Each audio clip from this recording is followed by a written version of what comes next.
Hello students, and welcome back to Miss Ken's class on the Eduverse playlists. I'm so happy that you're joining me once again, and for today's video we're going to be talking a little bit more about organization and specifically creating an organized schedule for your specific study style. So let's get into it. I've made a few videos already about the importance of scheduling study time throughout the week, whether it be after school or during the weekends. Now, it's really important to do that because when you start creating boundaries around yourself and your brain, around when it is work time and when it is not work time, you're going to start seeing a higher return in the time that you spend working. I've also asked you guys to start tracking your study habits, like I have been doing here. When you start tracking these kinds of habits, you start to see trends. You start to see that you're able to work more on a Tuesday afternoon than you are on a Wednesday afternoon. You're able to work more on a Saturday morning than you are on a Sunday morning, for example.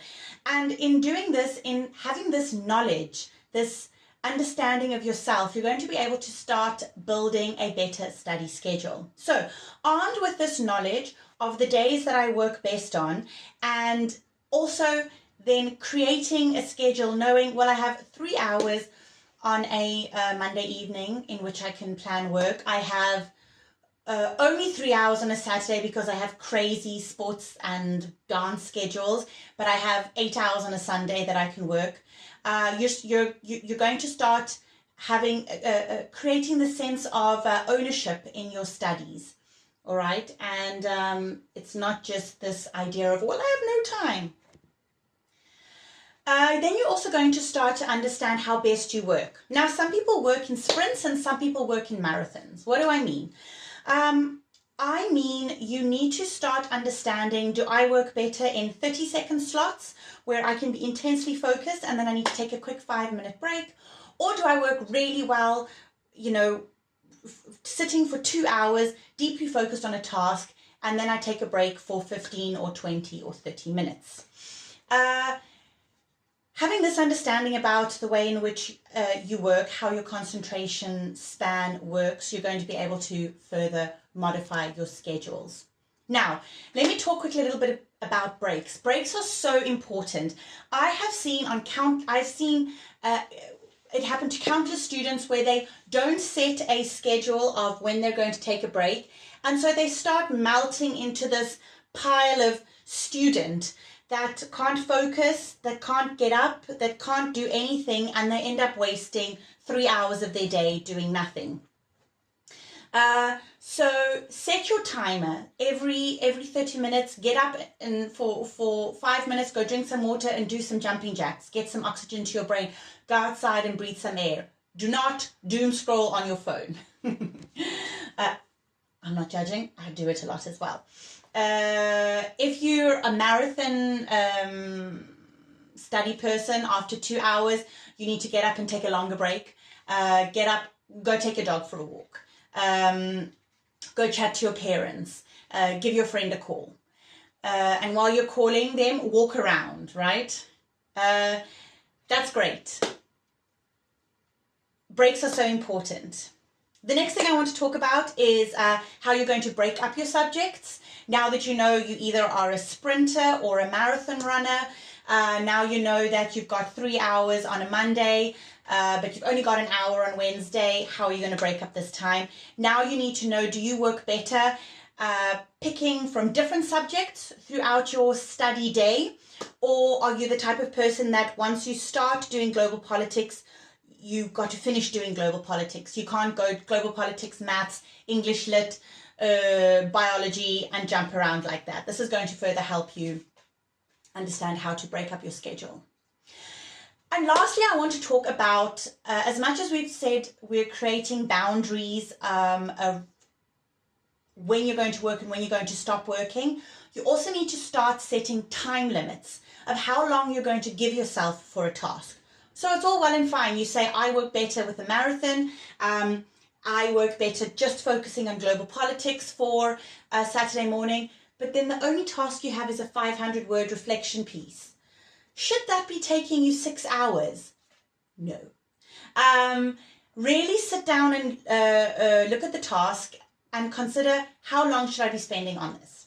Now, this is especially beneficial for my neurodivergent brained students who could easily lose themselves in the black hole of doing too much research for what is actually asked of the task.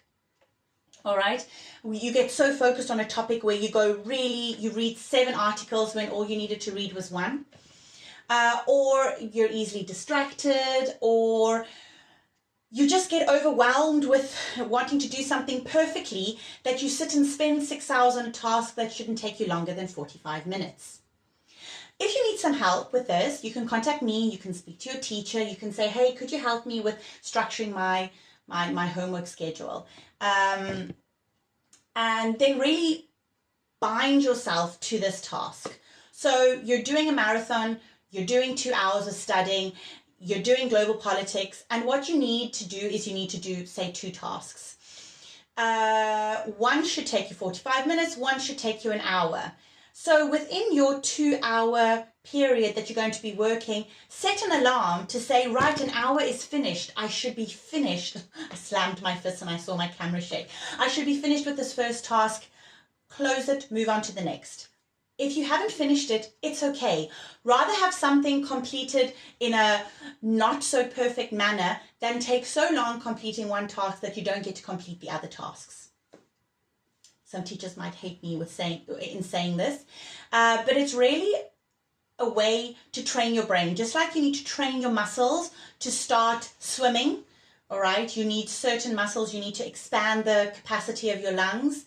You also need to be training your brain and your motivation that you've only got a certain time limit to complete a task, and then you complete that task.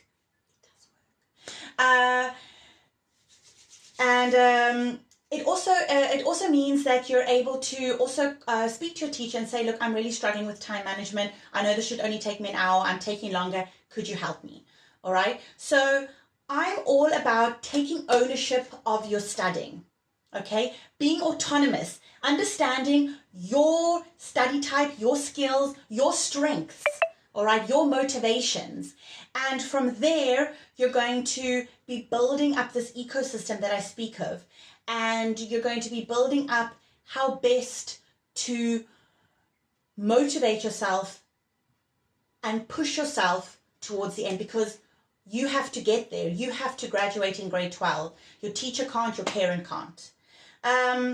I'm so glad that you were here listening to my motivational talk on organization. If you have any questions, please feel free to contact me. My Instagram handle is below. You're welcome to comment on this page. I've got tons of stuff that I talk about on my Instagram page. I would love it if you could be involved. I do one-on-one support classes with regards to this kind of organization. I also support with academic writing and with social studies tutoring. I hope you've enjoyed the video. Please like, share, and subscribe.